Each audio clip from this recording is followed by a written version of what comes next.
Hey, it's Yulia, and this is Going Places, a show about fascinating places near and far, and the people who make them better.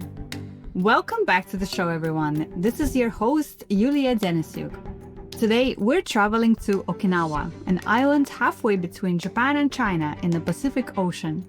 Okinawa today is part of Japan, but up until the late 19th century, it was home to the Ryukyu Kingdom with its own traditions, beliefs, language, and islander culture that's quite distinct from what we typically know as Japanese.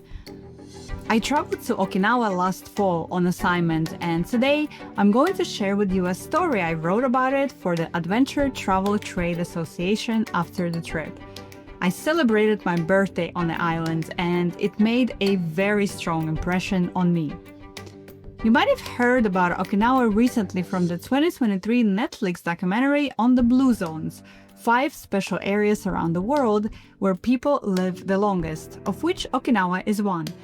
You might also have heard about Okinawa in the context of US military. Indeed, Okinawa endured one of the fiercest battles of World War II between the US and Japan, and was later occupied by the US for decades. But there are other aspects to this island that are not as well known. On my trip, I loved learning more about the indigenous Ryukyu culture of Okinawa.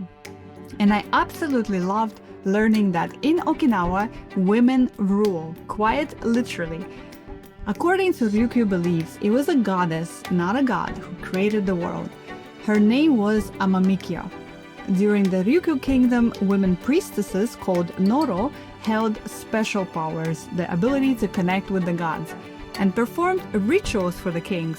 Some believed that it was these women who were really in power, and the kings merely acted on their behalf. And this is not some old forgotten tale. To this day, women of Okinawa continue this strong tradition and lineage as yuta, female shamans who convey messages from the mountains, the streams, and the deities to lay people like me and you. As you might have heard, we've just announced our very special group trip to Okinawa this November. It's a trip for women and women-identifying travelers this time because we will be traveling on this very special island in the footsteps of the goddess Amamikiyo and spending time with the yuta shamans who still practice there to this day. I can't stress enough how special and once-in-a-lifetime this trip will be, because spending time with these women, it was so healing for me last fall, and it will be incredibly healing, powerful, and timely for everyone who joins me as I return there this November. And in the story you're about to hear, you're going to meet the people we'll travel with, like Ai Munakata, founder of Tour Designers, a local Okinawan tour operator that is actually putting our trip together, and Itsumi Nakamoto, the founder of a tiny operation called Endemic Garden, which takes travelers to remote villages in the northern Yuimaru region of Okinawa, where the island's sacred forest lies, and where we will be spending some time on our trip with the female shaman. You can get more details about this trip to Okinawa at goingplacesmedia.com/Okinawa. And now, let's learn more about the islands through the story I wrote titled In Okinawa, Returning to the Communal Roots of Adventure Travel. Standing in front of Shureimon, a Chinese-style wooden gate guarding the entrance to the 600-year-old Shurijo Castle in Okinawa, our guide Ai Munakata spoke about the mindset that has helped Okinawans through difficult periods in the past.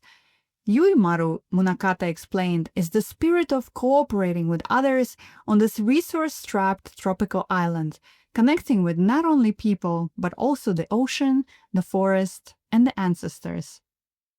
Shurijo Castle, a UNESCO World Heritage Site, is one of Okinawa's most iconic cultural monuments. The complex, with numerous structures for government functions and royal family quarters, was at the heart of the Ryukyu dynasty, the 15th century independent maritime kingdom that flourished on Okinawa and the surrounding islands for 450 years. In modern times, the castle went through devastating events. First, a near-total destruction during the Battle of Okinawa in World War II, then a 2019 fire that razed it to the ground just months after the castle was finally reopened. A reconstruction effort is underway once more.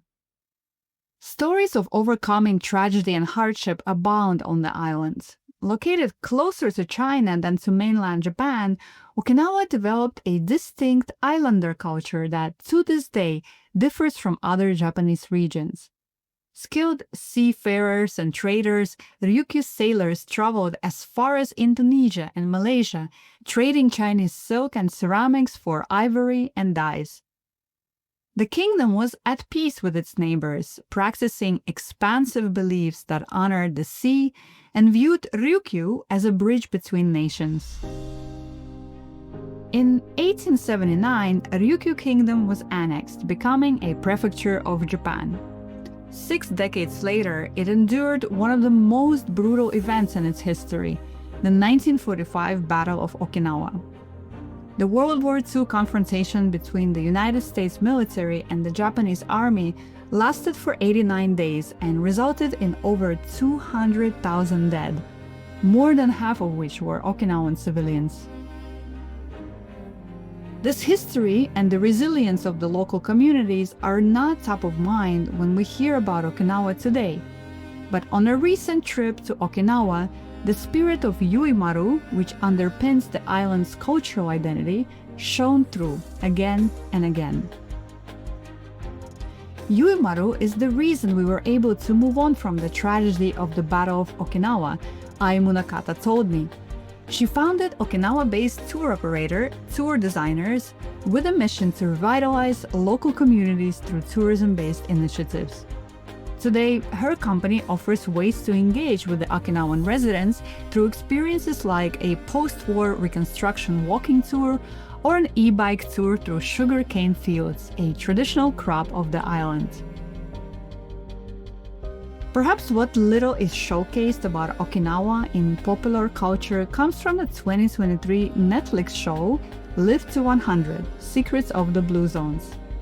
Indeed, Okinawa joins 4 other areas worldwide: Icaria in Greece, Sardinia in Italy, Nicoya in Costa Rica, and Loma Linda in California as one of the official blue zones where people tend to live the longest. The Blue Zones project identifies 9 key principles to living a long and healthy life. It includes the usual suspects we've come to associate with health-oriented outcomes: a plant-based diet, physical movement throughout the day, and practices to help manage stress.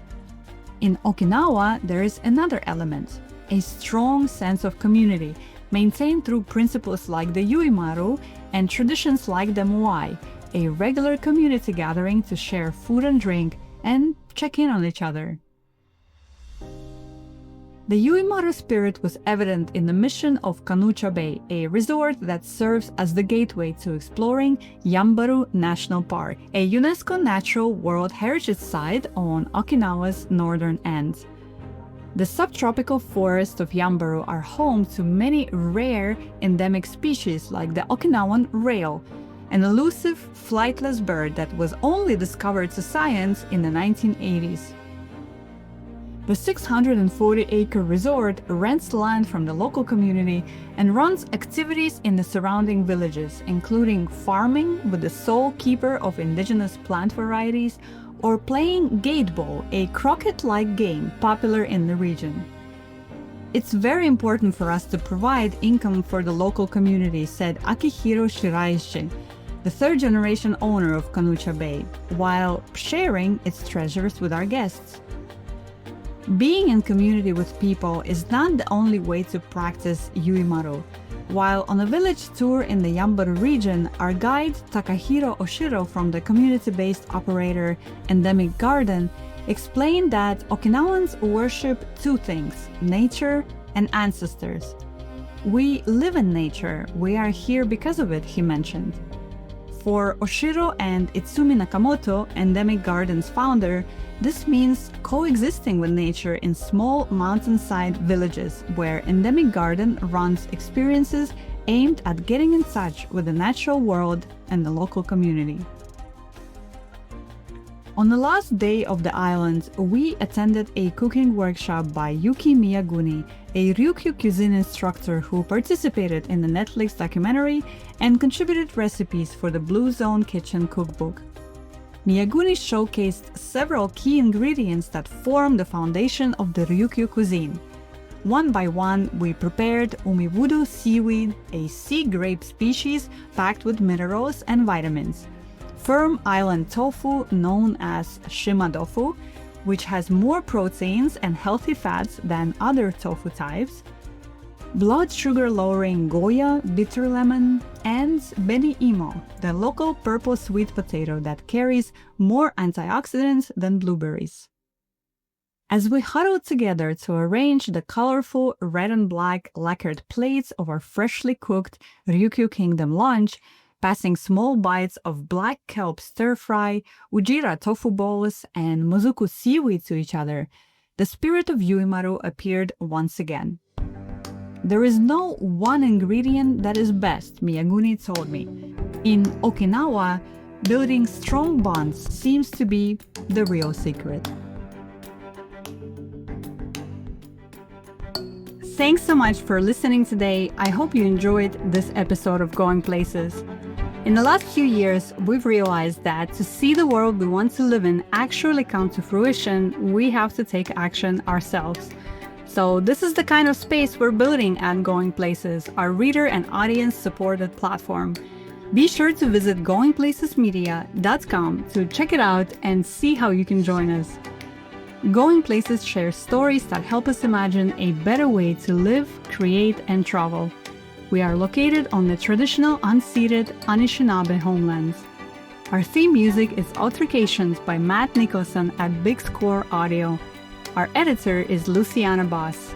We are reader-supported. Arise Travel Institute is our founding member. Take care and safe travels.